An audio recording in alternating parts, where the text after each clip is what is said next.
Good morning, third graders. I wanted to take some time today, now that I have a video set up that actually works, to go over your morning work with you. We always go over this in class, so I thought it'd be great for us to go over this together. If you've already done it, you can look back and make corrections if needed. If not, grab it out and do it with me. Make sure you put your name at the top. We talk about that all the time in class. You can also put week of. This is the week of April the 6th. And today is April 6th, 2020. Today's Meaningful Monday. And we know life is hard on Mondays. We're getting back into a routine. Let's read our first box together. Emmy looked over and saw her friend Belle crying. She knew that Belle's dog had gotten sick the night before. The poor puppy was still at the vet. Emmy gave Belle a warm hug and a small smile. So the question says, which word best describes how Emmy feels? Now, Emmy is the friend who's comforting her friend Belle, whose dog is sick. So if we look at our choices and think about how Emmy is feeling for her friend Belle, there are a couple that we can probably go ahead and eliminate. I definitely don't think she's jealous, do you? Would you be jealous if someone's dog were sick? No.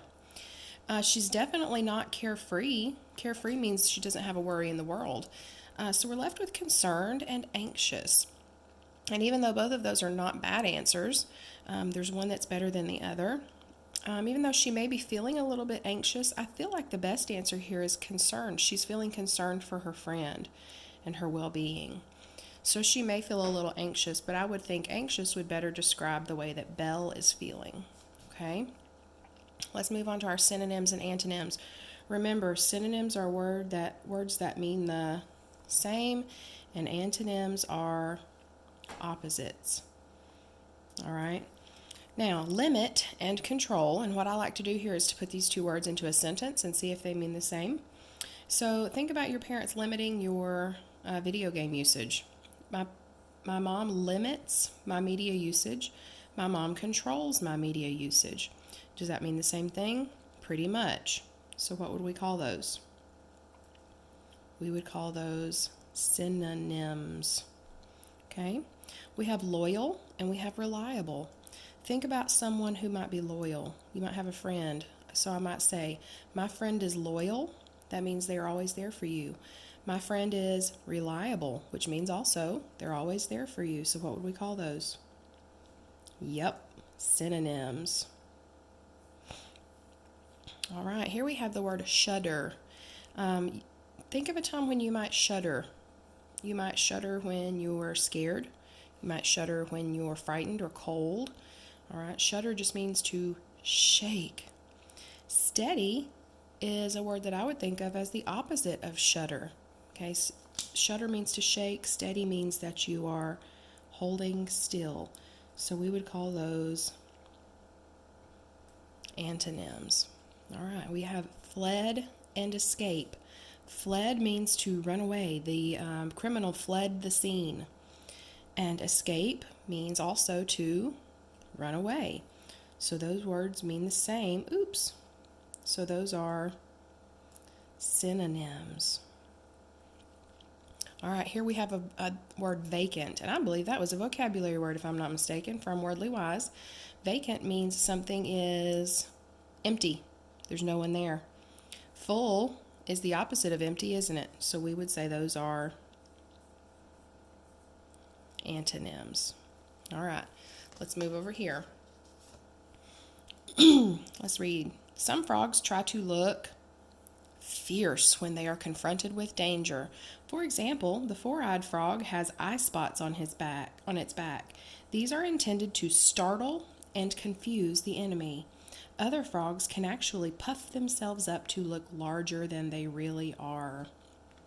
All right, we have some vocabulary words from this passage here at the bottom, and we're going to match each word to its meaning. Here it says, some frogs try to look fierce when they are confronted with danger. In that sentence, confronted means that they are met face to face with danger. So we're going to match that over to the meaning. Startle. Let's find it in our passage. The four-eyed frog has eye spots on its back that are intended to startle and confuse the enemy. So startle And confused, startle means threatening in appearance or to frighten suddenly. What do you think? Yeah, startle, I think about a baby. Sometimes babies can get startled. That means they get frightened suddenly. All right, fierce, then the only one we're left with is threatening in appearance. You know, they're trying to look fierce when they're confronted with danger, so they're trying to look threatening. Okay, so there's Meaningful Monday. Make sure you have all the answers the same as mine. I have one more tip for you today. When you're working on today's work, you have a crossword puzzle for Wit and Wisdom. You have a crossword puzzle for Wordly Wise that is a review from from lessons 11 and 12. And you don't have a word bank to use. So I wanted to share this tip with you, parents and kids. You can do this for yourself. I looked back in Addie's workbook and I made a word bank for her. So this is lesson 11 words, and these are lesson 12's words. And so then when she's working on her crossword puzzle, she can go through and mark off words as she uses them. And that way she knows which words she's using and she knows which words she has to pick from. So that's just another tip for you from today. Guys, don't forget to join me this afternoon for a read aloud of Tale of Despro. We started that with Miss Tipton's homeroom, and if you're in Miss Berry's homeroom, you can catch up with us. I've got videos. The first video that I posted has a summary of everything that you might have missed, so don't forget to join me for that today. I miss you bunches.